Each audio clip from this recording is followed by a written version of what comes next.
ఆయన కంగారు బడుకు వచ్చిండు, ఏందా 12 ఎకరాల భూమి నా పేరు మీద ఏడుందని ఇక దా అని చెప్పి పిలిచిన నేను.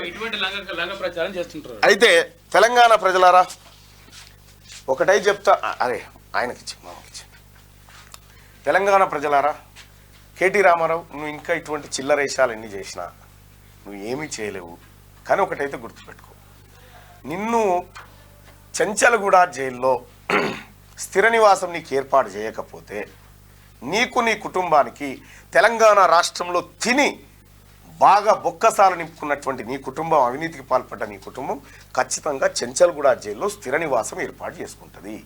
మీకు ఇంకొక ఆప్షన్ లేదు. కిడ్నాపులు చేసింది మీరు, ఏది రాధాకిషన్ రావును అడ్డం పెట్టుకొని కిడ్నాపులు చేసి షేర్స్ రాయించుకున్నటువంటి దొంగలు మీరు.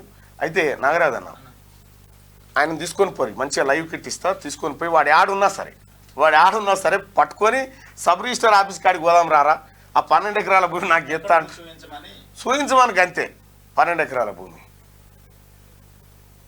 నేను ఆ అన్నని పిలిచింది అవతరణ వేడుకల కోసం రాష్ట్ర ప్రభుత్వం రావాలి అనేటువంటి ఉద్దేశంతో ఆ అన్నను పిలిచిన.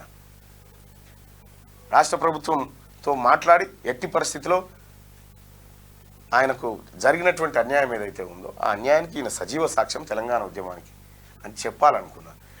వీళ్ళు కేటీ రామారావు, తీన్మార్ మల్లన్న ఒకటైతే ఆయన ఫస్ట్ వాడ కేసు పెట్టమను ఏడా ఫస్ట్ ఇడి కోరి ఈయన తానికి పోయి వీడు దొరికిండు అనుకో, దొరికితేనేమో తీసుకొని పోయి, దొరకకపోతే మా పాపం మా మామ ఆటో నడుపుకుంటాడు, ఆ ఆటోలను ఎక్కించుకొని వాడిని ఎక్కించుకొని సబ్ రిజిస్టర్ ఆఫీస్ కాడికి పోయి సాక్షి సంతకం పెట్టి రాంతో, ఎందుకంటే చూసినోడు వాడే కదా, వాటితో సాక్షి సంతకం పెట్టించి నీ పేరు మీద చేయమని చెప్పు.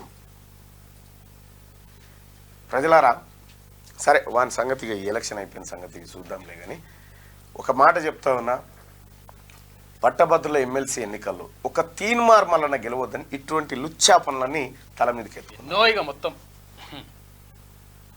ఇంక ఇవే కాదు, చాలా ఎత్తుకుంటారు, ఎత్తుకోవాలి కూడా. వాళ్ళు ఎత్తుకుంటేనే జరిగేదంతా జరుగుతూ ఉంటుంది.